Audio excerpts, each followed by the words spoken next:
नमस्कार, मैं हृदय शंकर। न्यूज 22 कोर्ट में आप सबों का स्वागत है। सीएम हेमंत सोरेन को हाई कोर्ट से एक बड़ा झटका लगा है। आपको बता दें कि सीएम हेमंत सोरेन को ईडी के संबंध में पेश नहीं होने को लेकर जो मामला चल रहा था, उस मामले को लेकर एक बड़ा झटका लगा है। आपको बता दें कि 4 दिसंबर 2024 को अंतरिम आदेश जारी किया गया था और उन्हें उपस्थिति से छूट दी गई थी। आपको बता दें कि उन्हें 10 सम्मन ईडी ने दिए थे, जिसमें से 2 सम्मन पर ही ईडी के सामने उपस्थित हुए थे।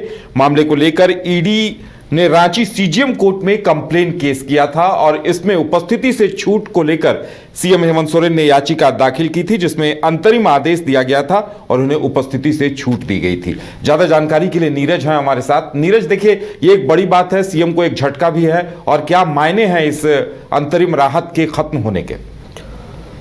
देखिए, ये याचिका जो है वो 2024 की है और मुख्यमंत्री हेमंत सोरेन की ओर से याचिका दाखिल करते हुए जो लोअर कोर्ट के पीएमएलए की विशेष अदालत में जो मामला चल रहा था समन की अवहेलना को लेकर, उससे संबंधित था। क्योंकि जो एमपीएमएलए कोर्ट में मामला चल रहा है, जिसमें संज्ञान लेते हुए कोर्ट ने उन्हें सशरीर हाजिरी लगाने का निर्देश दिया था, जिसको चैलेंज मुख्यमंत्री हेमंत सोरेन ने झारखंड हाई कोर्ट में किया था और अंतरिम आदेश दिया गया था। लेकिन आज जो मामले की सुनवाई हुई तो जो पुराना अंतरिम आदेश था उसे समाप्त कर दिया गया और अब जो है ये निर्देश दिया गया है लोअर कोर्ट को, यानी कि जो एमपीएमएलए कोर्ट है उसको, कि ट्रायल जो है वो अब जारी रखे। और ऐसे में जो पिछला आदेश था लोअर कोर्ट का यानी एमपीएमएलए कोर्ट का, जिसमें ये कहा गया था कि सीएम हेमंत सोरेन को मामले में सशरीर हाजिरी लगानी होगी,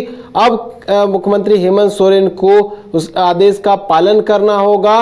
और अगर आदेश का पालन नहीं करना चाहते हैं तो हो सकता है कि सीएम हेमंत सोरेन जो झारखंड हाई कोर्ट का फैसला है उसको सुप्रीम कोर्ट में चैलेंज कर सकते हैं। लेकिन अमूमन यही होता है कि जब कोर्ट कोई भी मामले का संज्ञान लेता है तो उसमें जितने कोई भी आरोपी हो उसकी जो पेशी है वो कोर्ट में होती है और उसी नियम के तहत जो है मुख्यमंत्री हेमंत सोरेन को भी कोर्ट में पेश होना था, लेकिन उन्होंने मामले को चैलेंज किया था।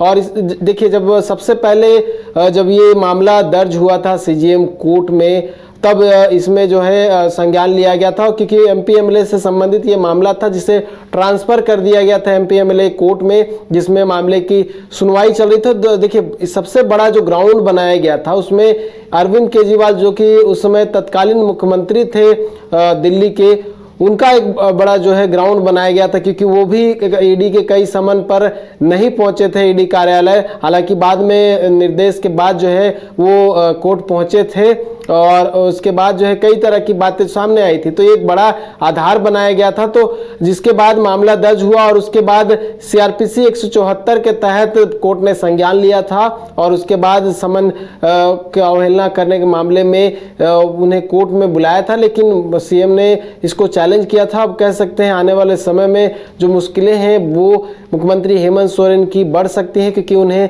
सशरीर हाजिरी लगानी पड़ जाएगी।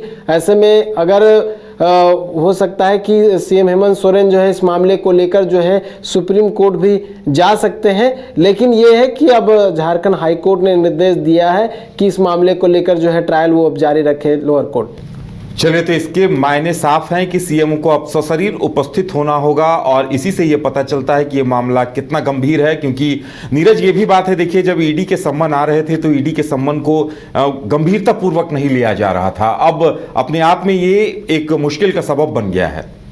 बिल्कुल, देखिए, क्योंकि अगर हम बात कर ले, लगातार 10 समन जो है वो ईडी की ओर से जारी किए गए थे, जिसमें से 7 समन सबसे पहले जो है उस पर मुख्यमंत्री हेमंत सोरेन ईडी के समक्ष पेश नहीं हुए थे।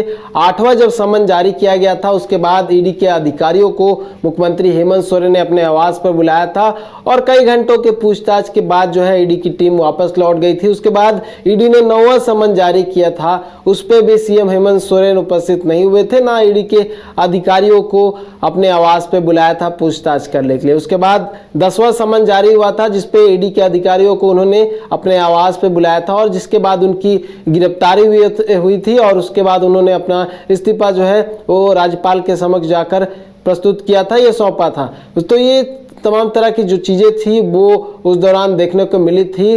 और क्योंकि उस समय भी बहुत सारे बातें सामने आ रही थी, कहा जा रहा था कि राजनीति से प्रेरित ये जो कार्रवाई है वो चल रही थी, कई तरह की बातें जो है वो की गई थी। तो ऐसे में अब जो है वो अब जिस तरह से आपने कहा कि अवहेलना जो करने का मामला जो है अब तूल पकड़ रहा है और कहीं ना कहीं मुश्किलें जो है वो बढ़ सकती है। तो देखने वाली बात होगी कि लोअर कोर्ट में जो ट्रायल चल रहा है उसमें क्या कुछ बातें निकल कर सामने आती है। जो ये कहा गया था अवहेलना को लेकर, तो क्या कुछ ग्राउंड जो है वो ईडी की ओर से दिया जाता है और हेमंत सोरेन की ओर से जो अधिवक्ता पक्ष रखते हुए नजर आएंगे उनकी ओर से क्या कुछ पक्ष रखा जाता है, क्योंकि ईडी से संबंधित अवहेलना के मामला जो है वो अगर बात करें तो अरविंद केजरीवाल से संबंधित मामला भी चल रहा है। तो हो सकता है कि जो ग्राउंड वो बनाया गया है वो ग्राउंड जो है यहाँ पे भी दिया जा सकता है कि वहाँ कोर्ट में क्या कुछ चल रहा है। अगर राहत मिली है अरविंद केजरीवाल को तो क्या वो ग्राउंड यहाँ पे बन सकता है। तो कई तरह की बातें हैं, कई तरह के ग्राउंड हैं जो सुनवाई के दौरान दी जा सकती है, लेकिन डिपेंड करता है कि सीएम क्या कुछ करना चाहते हैं। क्या सीएम झारखंड हाई कोर्ट के फैसले को भी चैलेंज करेंगे सुप्रीम कोर्ट में। चलिए अब देखने वाली बात यह होगी कि क्या सीएम हेमंत सोरेन इस फैसले को सुप्रीम कोर्ट में चुनौती देते हैं या फिर मान लेते हैं।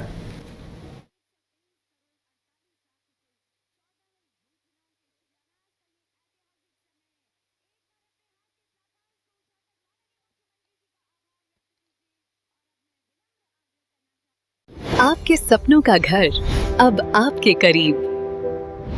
पेश है सूर्या श्रीधाम आंगन, धनबाद के हृदय स्थल जेसी मलिक रोड, हिरापुर में स्थित एक अल्ट्रा लक्सरी फ्लैट प्रोजेक्ट। यहाँ हर डिटेल सोच समझकर बनाई गई है ताकि आपको मिले एक बेहतरीन जीवन का अनुभव। सूर्या श्रीधाम आंगन में आपका स्वागत है। डबल फ्लोर पार्किंग और मुख्य प्रवेश द्वार से लेकर स्टाइलिश ड्राइववे, फॉयर और शानदार रिसेप्शन तक खूबसूरत outdoor seating area, swimming pool और फाउंटेन, बच्चों के लिए सैंड पिट और किड्स प्ले एरिया, साथ ही परिवार के लिए गैज़ेबो और बैंक्वेट हॉल, साथ में जिम्नेजियम और आरामदायक वेटिंग एरिया, व्यापार की सुविधा के लिए कमर्शियल स्पेस और आध्यात्मिक शांति के लिए टेम्पल।